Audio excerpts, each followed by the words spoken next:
हाय सांग मैंने जय जगन्नाथ। तो आज हूँ बकुड़ अमावस्या बौड़ अमावस्या कहुए। तो से स्पेशल कौन सब पिठा हम चलते देखा।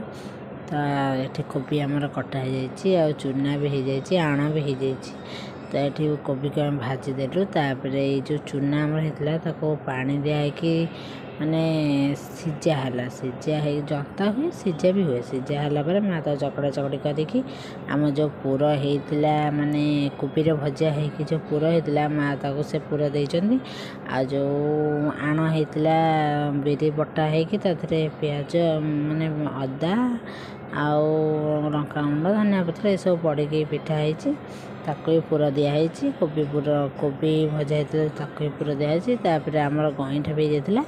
तो गईठा को नहीं नानी प्रथम पूजा करते मु बरा ये करी सहित पापड़ करी आपण मानक थाली सजाड़ी केमती लगुच मो वीडियो जदि भल लगे निश्चिंत फॉलो करेंगे और लाइक करेंगे जहाँ भूलें। जय जय।